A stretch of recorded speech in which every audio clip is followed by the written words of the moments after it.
Buongiorno a tutti, proviamo a ricominciare. Allora, un brevissimo commento su quello che è successo ieri. Vi avevo avvisato, insomma, sono 2 sessioni sperimentali, era importante cercare di mettere insieme anche cose diverse. Oggi continuiamo su questo filone, quindi la parte di energia, la parte di spiritualità, la parte di... Sono 2 santoni, lo sapete, no? No, scherzo. No, no, spiritualità in senso lato, caro mio. L'approccio... No, c'è della spiritualità in quello che dite. Quando parli di energia c'è certamente una parte emozionale, c'è una parte che si contrappone alla parte analitica di Dirk, no? La parte dei dati, la parte della mole di dati che abbiamo visto ieri, che comunque è molto importante perché ci racconta i fenomeni. Allora, partendo dalla parte analitica abbiamo anche bisogno poi di raccontarci la parte emozionale, la parte di rapporto. Naturalmente poi c'è il nostro guru del turismo che poi cerca di mettere insieme le due cose, no? Cerca di leggere il dato e cerca di trasformare il dato in informazione utile al vostro operato. Quindi cerchiamo di mettere insieme queste tre forme di energia. Energetic coaching mi piace molto anche per questo, perché cerca di condensare un approccio di management all'interno di un perimetro che non è quello tradizionale. Vi abbiamo chiesto di fare questo sforzo e so che non è stato facile per molti di voi, qualcuno lo ha trovato, diciamo, in parte eccessivo, qualcun altro l'ha trovato molto pesante dal punto di vista dei dati. Ovviamente ciascuno di noi ha le sue inclinazioni, le sue passioni. Stiamo cercando di fare questo sforzo perché vogliamo un approccio leggermente diverso ed è quello che vi chiediamo anche oggi. Cercate di rimettervi in qualche modo in gioco, e lo stiamo facendo tutti da questo punto di vista. La Regione Sardegna ha finanziato questo progetto ed è molto interessata allo sviluppo di quello che sarà questo progetto. Sono approcci naturalmente nuovi, per cui insomma ci vuole un po' di tempo per in qualche modo accettarli perché diventino parte del nostro operato. Però come dicevamo anche stamattina con qualcuno di voi, nel nostro DNA, nel DNA dell'operatore sardo, queste cose in buona parte non sono presenti. Per cui facendole entrare, facendoci un po' di violenza in certi casi, ma in qualche modo significa che stiamo cercando di aprire anche la nostra mente a quello che è l'innovazione nell'approccio. Ecco, questo è probabilmente una delle chiavi di volta, uno dei motivi per cui si può anche cambiare il tipo di approccio. I numeri che vedete sono quelli che ha scritto Dirk, insomma. Questo è il dato del database SIRED, quindi questi sono gli arrivi di tedeschi ufficiali del 2017 in Sardegna, 350.000 unità. E da qui dobbiamo partire. Il mercato potenziale è ovviamente una torta enormemente più grande, ne prendiamo una parte veramente minimale. Quindi questa è la buona notizia dalla quale partire. C'è un grande mercato, c'è un grande potenziale e come Dirk ci ha detto ieri abbiamo tutte le caratteristiche, le abbiamo in termini di prodotto, le abbiamo in termini di natura, le abbiamo in termini di attitudini, le abbiamo in termini di tempo meteorologico. E il nostro target, parlando del target tedesco, è molto propenso a utilizzare i prodotti che noi abbiamo. Quindi la cosa che lui stesso ieri diceva, non mi spiego, è perché ci sia questa diciamo lontananza, questa distanza tra quello che voi offrite e quello che i tedeschi vanno a prendere nella fascia del Mediterraneo. Cerchiamo di capirlo insieme. L'obiettivo di queste 2 sessioni e di quelle 2 che seguiranno a Cagliari è un pochino questo, cioè cercare di capire perché non siamo all'interno di questa torta in maniera ancora maggiore e quali sono le strade per raggiungerla. A Stefano la parola. Come da programma questo dovrebbe essere un recap, mi è tornata la voce, non ancora definitivamente, ma di quello che abbiamo visto ieri. Io lo vorrei fare a voi, il recap, far fare a voi. In che modo? Mi piacerebbe, è una questione di forma, vorrei che venissero fuori da voi 4. Allora, se il tema è questo, ne abbiamo 350 su un potenziale di 20 milioni, rispetto a quello che abbiamo visto, vorrei che venissero fuori 4 elementi di successo. Perché mi spiego meglio. Noi il pomeriggio saremo chiamati tutti a lavorare su dei progetti, cioè, ci divideremo in gruppi e ogni gruppo porterà avanti un progetto che dovrà definire lui, quindi uno dei primi compiti del gruppo è definire il titolo, l'obiettivo, i risultati attesi. Questi progetti poi verranno portati avanti da qua al prossimo appuntamento, che sarà, adesso dovremo decidere, però dovrebbe essere la terza settimana di ottobre a Cagliari, mi confermi? A Cagliari, da questi gruppi ormai che si formano qua e continueranno a lavorare. La tecnologia ormai ci permette di lavorare in qualsiasi modo, remoto o presente. Allora, questi progetti verranno da voi autovalutati rispetto a 4 parametri. Quindi un progetto, mi spiego meglio, un progetto che miri ad allargare questo numero tendendo verso questo, ovviamente non in un giorno, ma deve avere almeno 4 elementi, 4 fattori chiave di successo. Ne deve avere tanti, però mi piacerebbe che voi deste un'indicazione su quelli che sono i 4 fattori chiave di successo che ogni progetto che miri a allargare questo numero deve avere. Chi rompe il ghiaccio? Ieri sono state dette tante cose che piacciono o che il turista tedesco cerca, si aspetta. Quindi questo numero 4 è un numero che mi sono dato io, non è esaustivo, però almeno 4. Dai, non abbiate paura.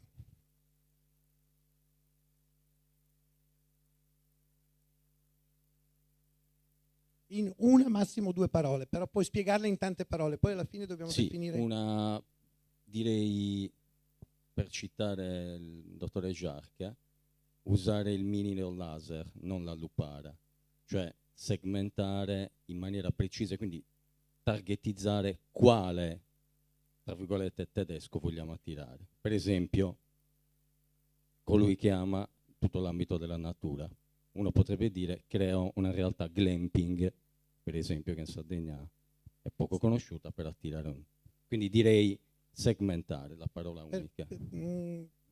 Se lo traduco con focalizzati, sì, va bene. È lo stesso. Io uso un termine, diciamo, più tecnico. No, lo so, ma è solo scelga lei. Per rendere, mi piace rendere il parametro un po' generale. Perfetto. Quindi questo mi dà la possibilità di spiegare che cosa intendo. Quindi possiamo dire che ogni progetto dovrà essere focalizzato, che è il primo fattore chiave di successo, chiamiamolo così.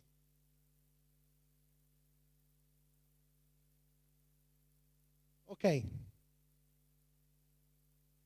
Altro? Ok. Quindi se io dico in una parola qualitativo, ti torna? O garantire qualità, scusa, non vado a complicarmi la vita. Perché devo complicarmi la vita? L'hai già detto.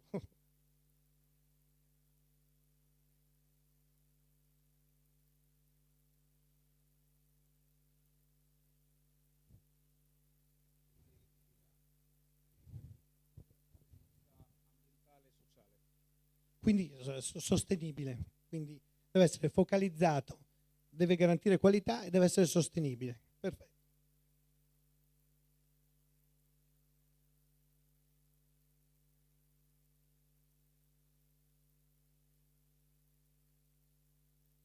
Autentico mi piace molto. Chi l'ha detto? Ero di spalle? Brava. Come direbbe Joseph, promossa. Da lui però, io non promuovo né boccio nessuno. Ve ne vengono in mente altri? Ok. Sì, sto pensando. Quindi deve integrare servizi.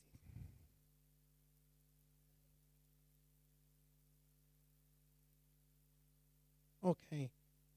perché sono due aspetti diversi. Allora, deve essere un progetto che attiva il networking o che sfrutta il networking? Cosa intendi?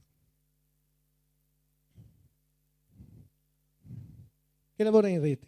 Posso mettere così? Lavora in rete? Era quello che intendevi? Perfetto. Non ho più spazio.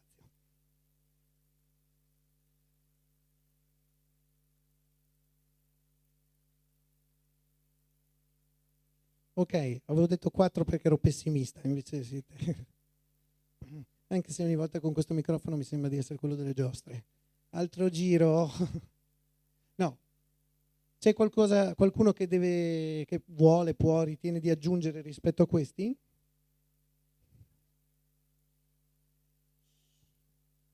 Se io metto autentico barra originale, perché li vedo abbinati, o sono due cose diverse per te? Chiedo, perché...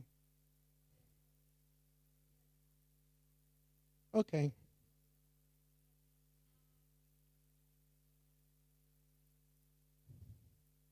Perfetto. Originale, quindi...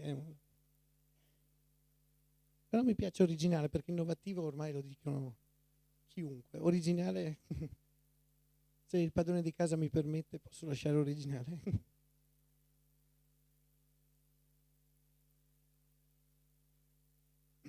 Questo è un po' il riassunto, di fatto, il riassunto di quello che abbiamo visto ieri.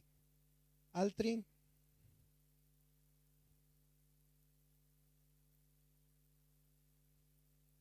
Faccio come battitori d'asta. 1, 2. Ok, questo non è come ai matrimoni che parli oggi o taccia per sempre. Nel senso, scalabile. Spiegalo.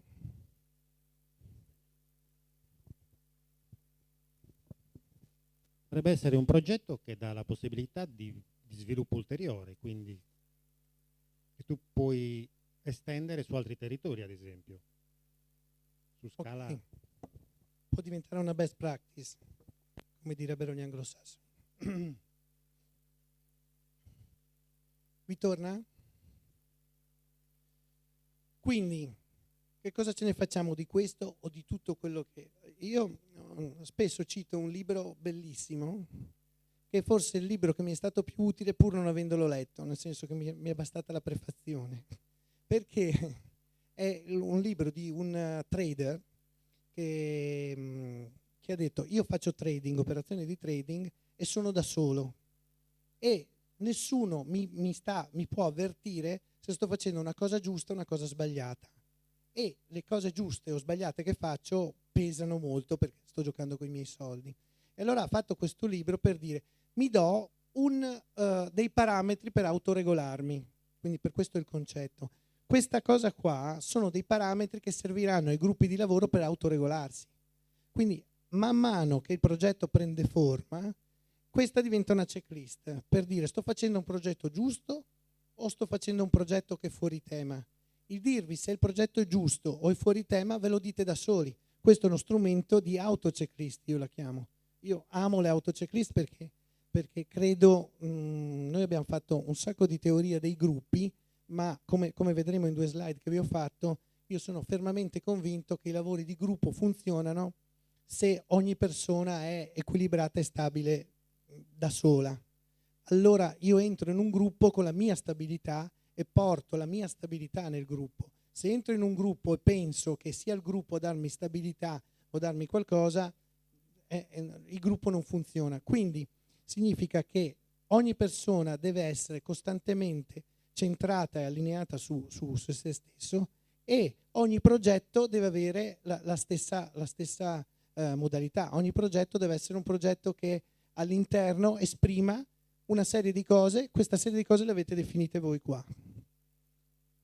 Vi è chiaro l'intento? Quindi questi parametri che non esistono nelle slide, segnatele, saranno la vostra guida. Quando questo pomeriggio inizieremo mettendo in pratica il metodo che questa mattina illustreremo, focalizzato specifico sul pacchetti turistici di Joseph, un po' più generale, fatto da noi, il lavoro dovrà partire partire e arrivare, quindi questo è un punto di partenza e un punto d'arrivo. per i vostri lavori di gruppo. Tra l'altro anticipo un po' quello che succederà. Da qua a ottobre cosa succede? Vi ho detto prima, i gruppi oggi si troveranno, faranno quello che riusciranno a fare, cioè darsi un obiettivo, darsi una struttura, decidere un po' quali sono i prossimi passi.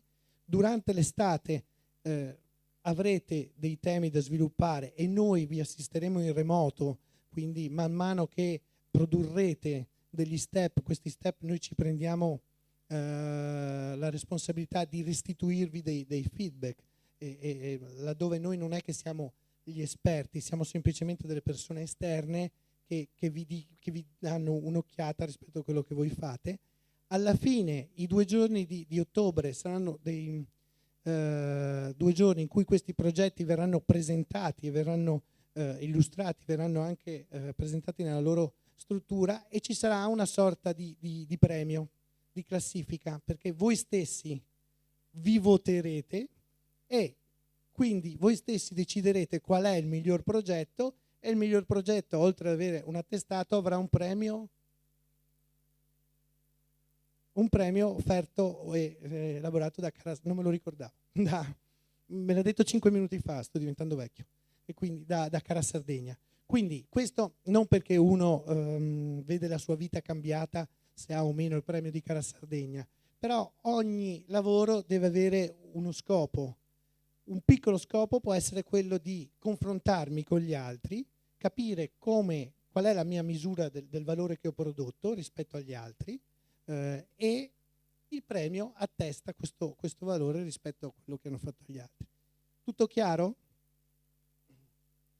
Allora, ripercorriamo prima di passare a un tema a noi caro e di lasciare la parola a Joseph per poi riprenderla noi alla fine della mattina per entrare più nel metodo. Volevo ripercorrere un attimo quello che abbiamo fatto rispetto a quello che abbiamo visto ieri. Allora, ieri noi abbiamo visto questo grazie al lavoro di Dirk. Dirk ci ha raccontato il sistema economico-sociale e il contesto del mercato. Joseph e Dirk, quindi sia Joseph che Dirk, ci hanno raccontato anche le persone coinvolte. Quindi abbiamo il contesto da dove provengono le persone coinvolte. Col lavoro fatto da Patrizia Marforio avete visto anche la vostra soggettività. Quindi avete toccato con mano un altro aspetto delle persone coinvolte, perché ricordatevi che in un progetto turistico le persone coinvolte sono di 2 tipi, sono quelle che lo fanno e quelle che ne usufruiscono. Quindi quando parleremo anche di energia, l'energia va sempre vista rispetto alle persone che fanno il progetto e le persone che ne fruiscono i frutti. E quindi ieri abbiamo visto il mercato, le persone coinvolte. Il contesto specifico, la destinazione l'avete in testa voi. È un po' il lavoro di quello che dovrete fare da adesso in poi. Unendo quindi tutti i punti, unendo questi punti e trovando qual è la spinta. Qua abbiamo messo consapevolezza, energia, spinta, passione, ma poi ci sono i puntini. Quindi siete voi che dovrete unire questi 3 punti, o meglio i contenuti di questi 3 punti che ieri abbiamo illustrato, dando la spinta. Volevo soffermarmi su questo. Noi qua abbiamo un esempio, no? Ne parlavamo prima con Lucio. Abbiamo un esempio di che cosa significa interdipendenza. Qua a questo laboratorio erano iscritte 130 persone. Di queste 130 persone quante non sono venute? Ne abbiamo dovuto bloccare a 60 per renderlo funzionale, perché con 130 persone no. Quindi abbiamo fatto una scelta, penso dovuta al tempo. I primi 60 che si sono iscritti hanno preso il posto e 70 sono rimasti fuori. Cosa è successo? Che di quei 60 che hanno preso il posto, molti non sono venuti. Quelli che non sono venuti, in che senso questo qua è un esempio di interdipendenza? Quelli che non sono venuti hanno tolto il posto a qualcuno che avrebbe voluto venire. Quindi, come vedrete, uno di quei 70 che non gli è stato detto di no, uno di quei 70 ha avuto un effetto rispetto al comportamento di un altro. Quindi l'invito che io vi faccio come portatori, come partecipanti a questo progetto è di dire queste cose, di far sì che le persone si assumano la responsabilità. Se voi conoscete qualcuno che era iscritto e non è venuto, per tutte le ragioni del mondo, ognuno ha una sua ragione, però far presente che la funzionalità di questo progetto è stata comunque condizionata da quelli che non sono venuti, perché quelli che volevano venire non sono potuti venire. Vi è chiaro proprio? Perché poi noi parliamo di concetti come interdipendenza, parliamo di concetti generali, ci sembra qualcosa che sta fuori dalla nostra vita, ma poi lo tocchiamo con mano. Quindi quello che faccio io, il valore che ho, che posso conseguire io rispetto a un progetto, purtroppo è condizionato dal comportamento di un altro. Quindi o io assumo su di me, mi prendo la responsabilità di far migliorare tutto il sistema, o sono io il primo che ne verrò peggiorato, che in italiano non esiste, però avete capito il concetto. Chiudo ricapitolando un po' quello che abbiamo detto ieri, no? Il progetto che noi siamo chiamati a fare e ci divertiremo a fare deve essere un racconto che abbia anche tutte queste cose qua. Quindi il nostro storytelling deve rispondere a queste cose qua e deve far parlare il territorio, abbiamo detto. Il territorio che a sua volta comunicherà al cliente tutto quello che noi ci mettiamo dentro. Quindi se io vado a focalizzare quali sono gli elementi del progetto, su cosa costruisco il mio progetto? Beh, lo costruisco intanto sulla capacità di raccontare, e raccontare ma per ingaggiare, perché è un progetto che deve andare a catturare questo gap qua. Quindi il primo pezzo è: il mio progetto deve essere così, ma deve essere in grado di agganciare o ingaggiare è forte, ingaggiare è più politically correct, un numero che sta a metà tra questo e questo, a metà, che sta nella via tra questo e questo. Poi deve contenere la vostra esperienza, la vostra energia, la vostra emozione. Quello che diceva ieri, non la vedo, l'ho vista prima, quando ho vissuto qui ho capito tante cose, ho toccato con mano tante cose che da turista non avevo visto. Il progetto le deve contenere, deve avere, e l'avete detto voi qua, una parte di sistema e deve essere fatto di parti coerenti. Perché una cosa che, almeno a me personalmente quando sono turista, ma quando sono fruitore di qualsiasi servizio, quindi non solo di un prodotto turistico, una cosa che conta molto per me è la coerenza.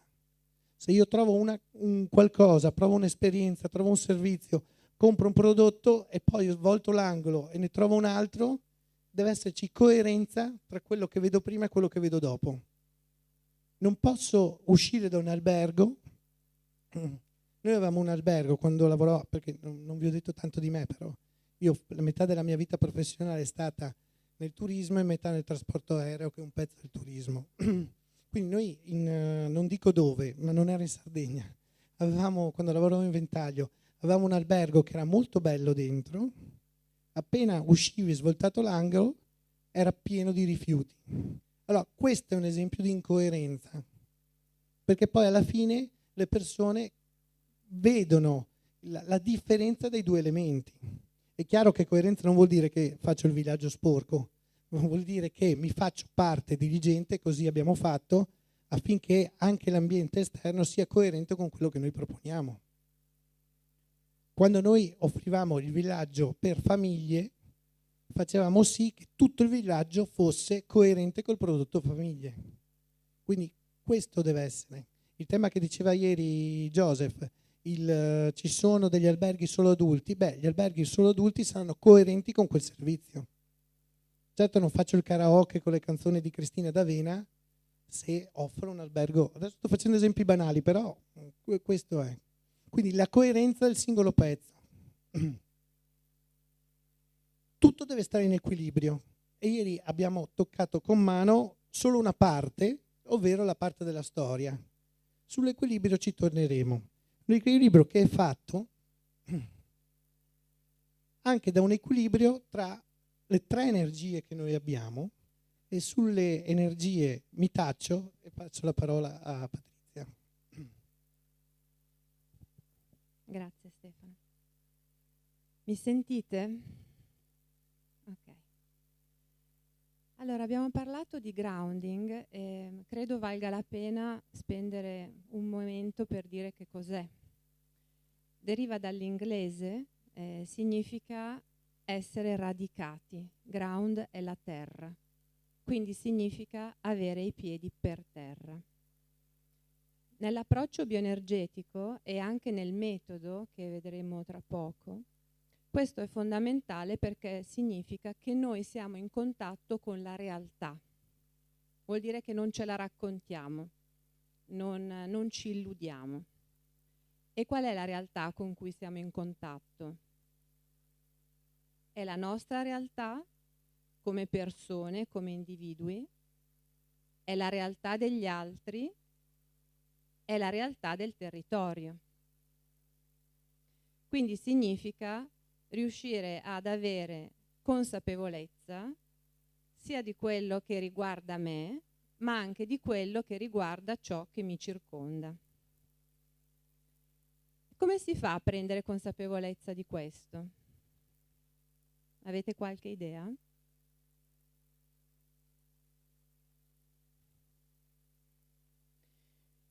Vedete, non è un processo solo mentale, è anche mentale, perché c'è una parte di sapere, c'è una parte di informazioni che viene coinvolta. Ieri abbiamo avuto tantissime informazioni. Ma poi c'è il resto. Abbiamo parlato di relazioni, abbiamo anche fatto un'esperienza di relazione.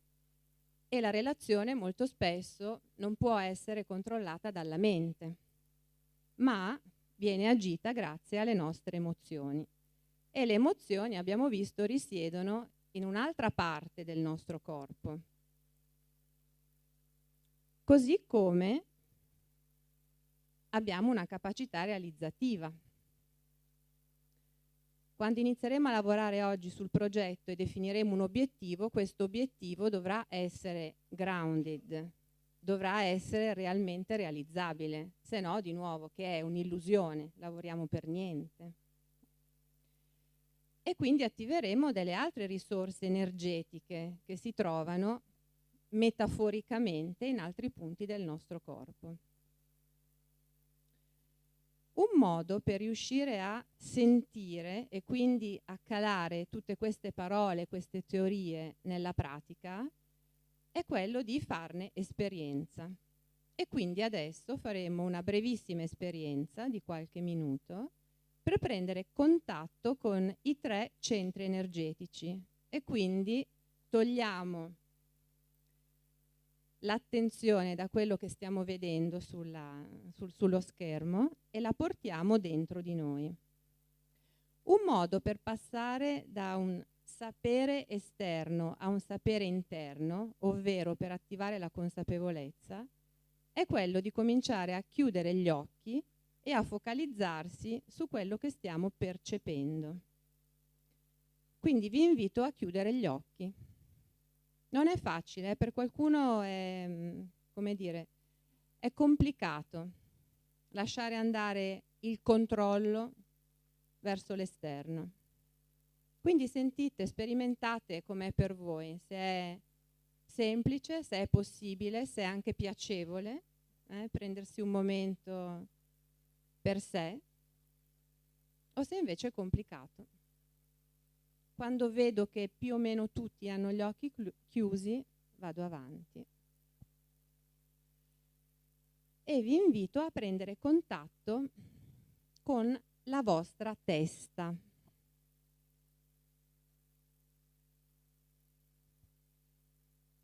Cosa vuol dire prendere contatto con la testa?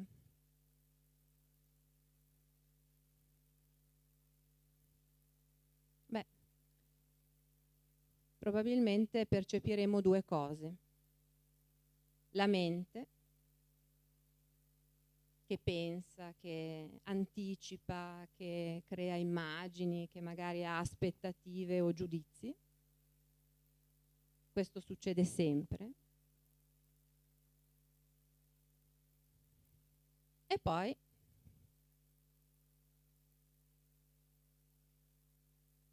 quello che ci dicono i telerecettori che abbiamo nella testa.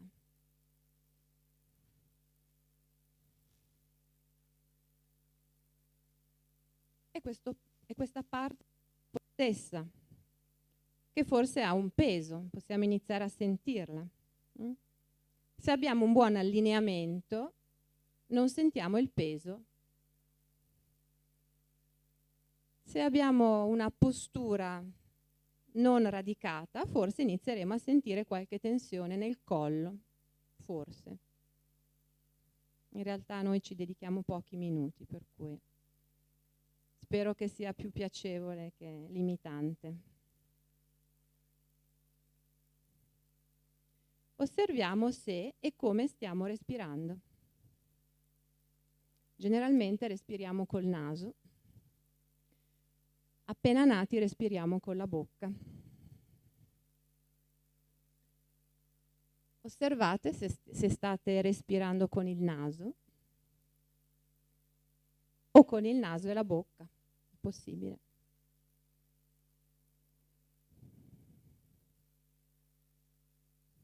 Prendete consapevolezza, perché questo è un vostro modo di essere e determina anche una vostra qualità energetica e le risorse che sono associate nella parte più alta del corpo, nella vostra testa.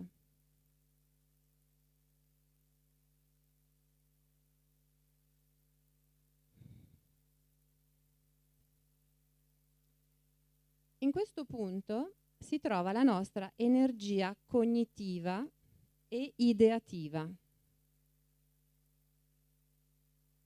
Cosa vuol dire? È l'energia legata al pensiero, ai ricordi, all'immaginazione, ma anche alla visione. E quindi che cosa comprende? Comprende le capacità di analisi e di sintesi, la logica, l'intuito, la velocità nell'associare cause ed effetti. Le competenze che potremo portare all'interno del progetto sono quindi la visione strategica,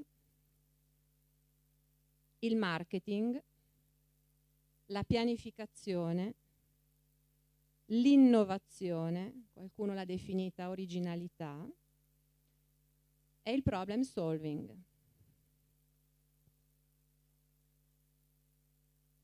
È un'energia che probabilmente ci permetterà anche di focalizzare il territorio. Qualcuno l'ha portata come primo fattore chiave di successo.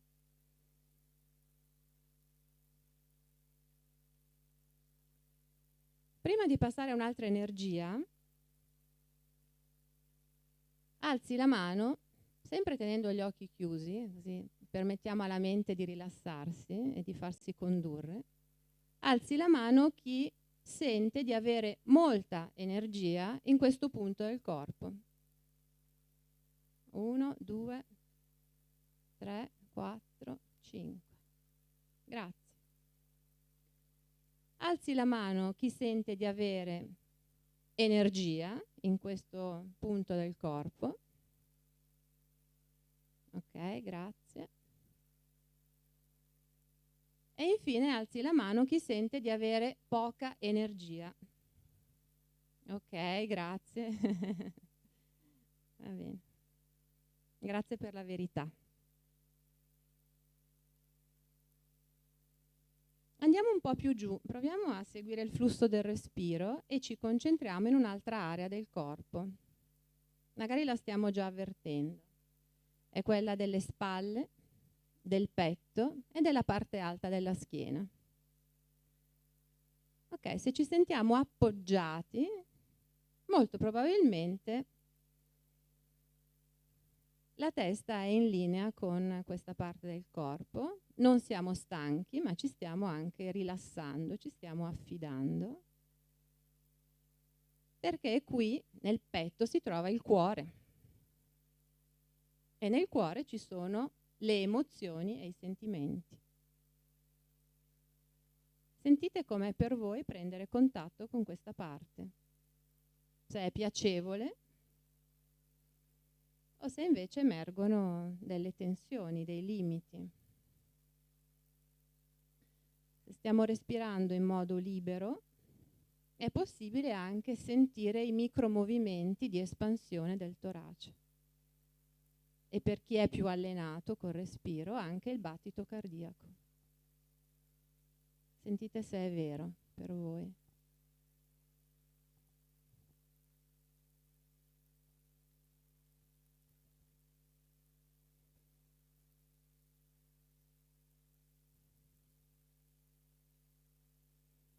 L'energia che c'è qui è un'energia che ci permette di comprendere le nostre emozioni e quelle degli altri. Abbiamo sperimentato ieri. Di ascoltare in maniera profonda e in maniera autentica, di comunicare, di usare l'empatia, di creare e quindi di gestire relazioni, aggiungo, virtuose. Quali sono le competenze collegate che possiamo portare nel progetto? Sono la leadership, la comunicazione e il team building.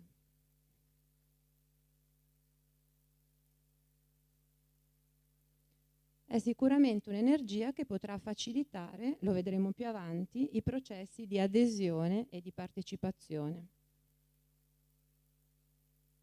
Probabilmente anche che ci permetterà di riconoscere la nostra radice con il territorio.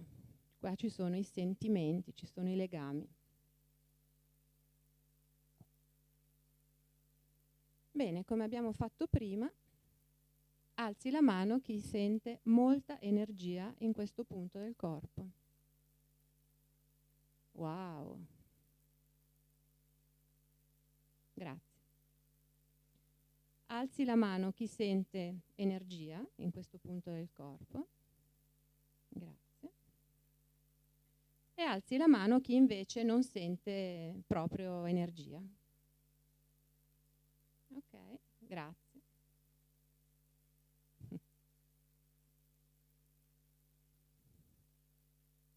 Andiamo un po' più giù e per questo progetto contattiamo un'altra area che sono le gambe e i piedi.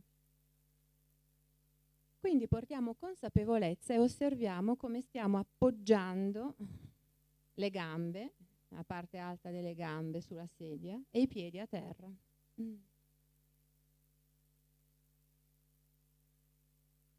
Riusciamo a percepire la terra sotto i nostri piedi, il famoso radicamento di cui parlavamo prima. Siamo ancora seduti comodamente, possiamo vederci molto allineati, appoggiati e sostenuti, o ci sono delle tensioni da qualche parte e quindi siamo scomodi, vogliamo cambiare la nostra posizione.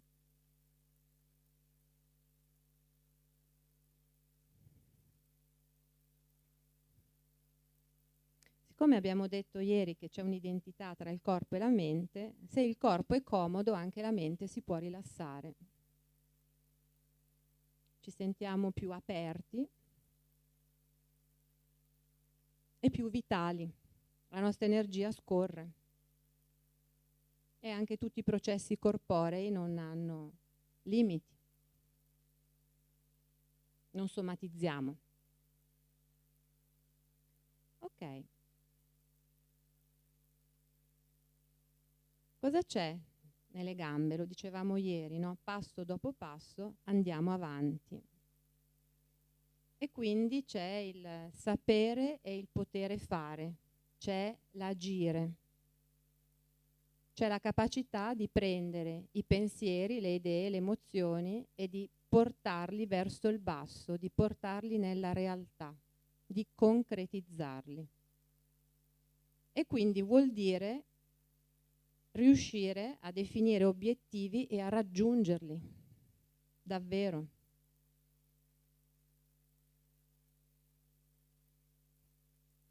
vuol dire riuscire a capire lo sforzo che devo mettere, ma anche quello degli altri. Vuol dire saper dosare bene tutte le risorse per non sprecare la nostra energia.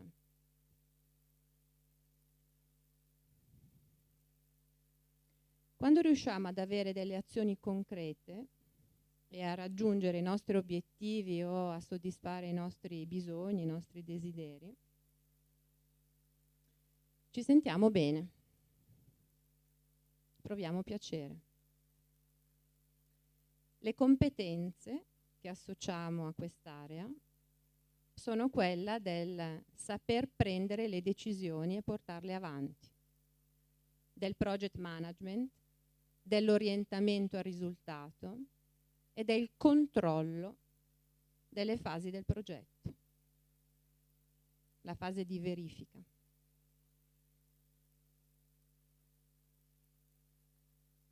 È una capacità importante perché mi permette anche in corso d'opera, se sono radicato, di intervenire, di modificare e di evolvere concretamente nel progetto, ma anche come persona, ma anche come persona che è in un sistema di relazioni su un territorio.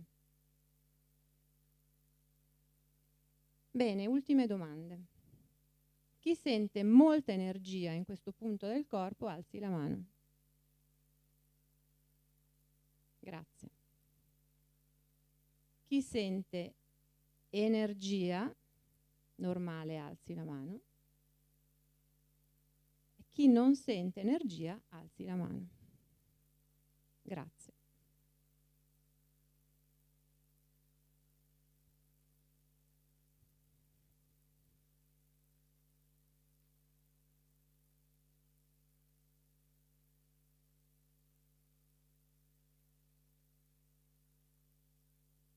Bene, abbiamo concluso la nostra sperimentazione.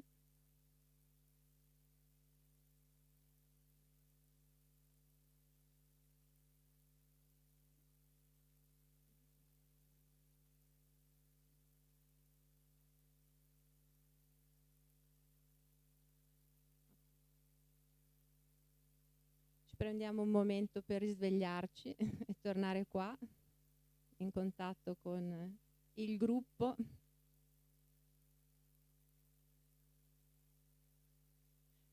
Ok, ve l'ho già un po' anticipato e suggerito. Proviamo adesso a collegare, ognuno per sé, perché ognuno di voi ha alzato la mano in momenti diversi e con energie diverse, a quali competenze possiamo associare le nostre energie. Quindi in una fase di analisi probabilmente quale tipo di energia utilizzeremo.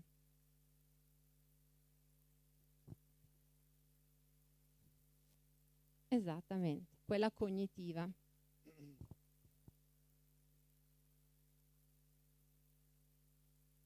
Per riuscire a capire il nostro target, che tipo di energia utilizzeremo? Quale? Siamo in una fase conoscitiva.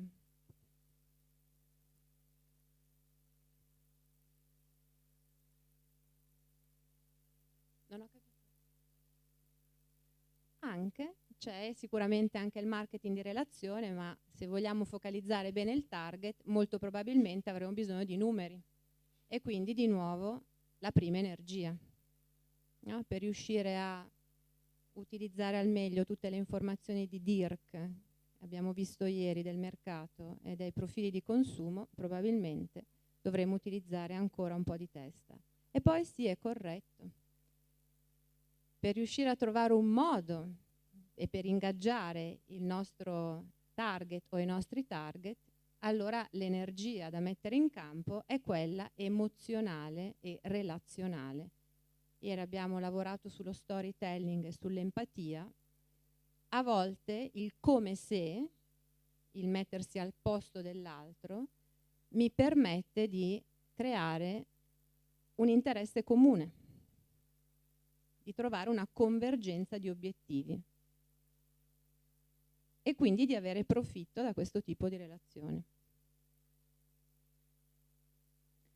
Per fare un progetto invece che energia serve? Sì, qualcuno l'ha detto, ho sentito. Quella pratica realizzativa, esattamente.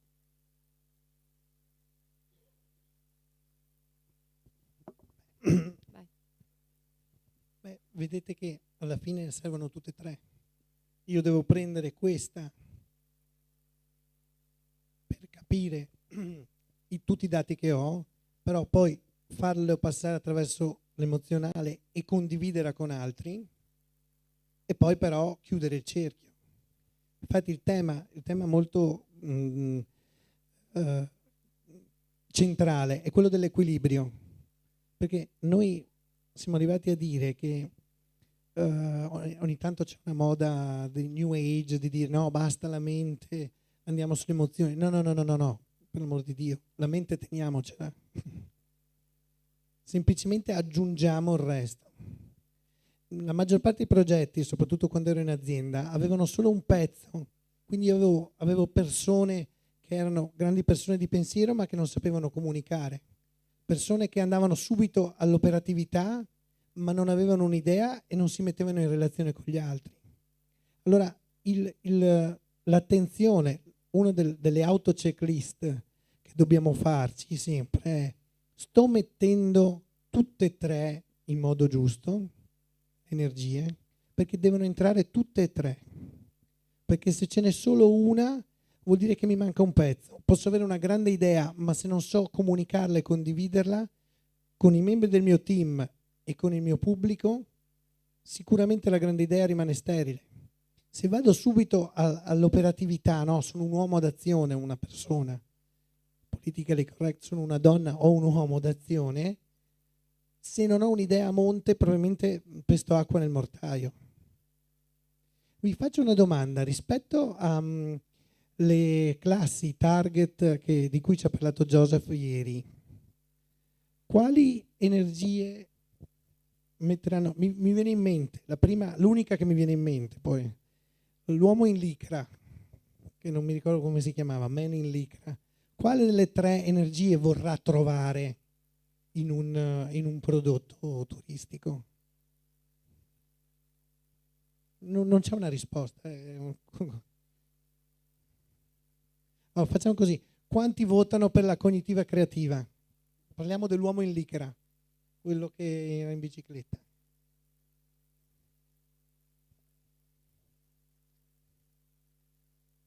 Quella cognitiva? Nessuno. Quanti votano per l'emozionale? Quanti votano per la realizzativa? Sì. Anzi, nella tua domanda c'è la risposta. Il tema è proprio questo, che un'energia non esclude l'altra. Quindi sicuramente, lo leggo così dalle vostre risposte, deve essere attratto da un'emozione, ma poi se lo tengo solo sull'emozione, l'uomo in licra mi va via, ha bisogno di fare qualcosa. Adesso non me le ricordo, ne ha citate talmente tanto, mi ricordo la zia con i nipoti, che energia cerca?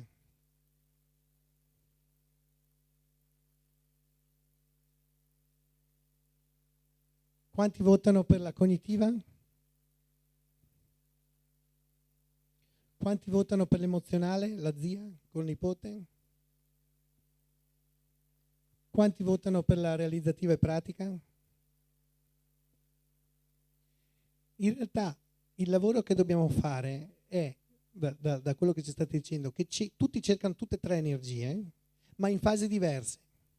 Quindi deve essere attratta, deve capire che cosa sta andando. Poi deve sentirsi bene, l'emozione del sentirmi bene, e poi deve far fare tante cose ai nipoti. Quindi quando faccio un progetto devo dirmi: sto rispondendo nel modo giusto. Certo che se io cambio, gli do l'emozionale con un catalogo o un video bellissimo all'inizio, poi quando è sul posto gli do una serie di nozioni e non gli do niente da fare, ho usato tutte le 3 energie, però le ho allocate in fasi diverse. Quindi il tema è rispondersi rispetto alle 3 energie e allocarle nei momenti della vacanza, allocarle giustamente. Vi torna? È facile? Qual è il primo passo? La consapevolezza, porsi il problema. Quando uno si pone il problema è già al 51%. Uso sempre il 51 come gli azionisti, alla maggioranza. Il tema è sempre questo. Se io non mi pongo, è quello che è chiaro che in un'ora non è che abbiamo l'ambizione o la presunzione di cambiare tutto quello che sapevate fino adesso. No, non è che pensiamo che usciti cambierete diverso. Quello che noi vogliamo portare è una di queste 3 cose qua. La consapevolezza. Quindi la consapevolezza che quello è un fattore con cui devo fare i conti, ma oltre che devo fare i conti mi può dare quella distintività rispetto al mio competitor, perché l'abbiamo detto ieri, no? Questa non va più di più, questa rimane lo stesso. Quindi tra qua a qua c'è la consapevolezza di quali sono gli elementi chiave con cui io mi gioco il prendere un qualcuno da qualche parte. Target per target. Avete detto focalizzato. Bene, focalizzato devo iniziare a dire, bene, su questo target qual è il mix di energie che devo mettere io per fare il progetto e qual è il mix di energie che deve sentire, percepire, fruire la persona. Andando verso non una che esclude l'altra, ma un equilibrio di tutte e 3. Un'integrazione. Bravo. Va bene, noi in teoria dovrebbe toccare a Joseph, se però non avete domande, e ci vedremo fra un'ora. Sì.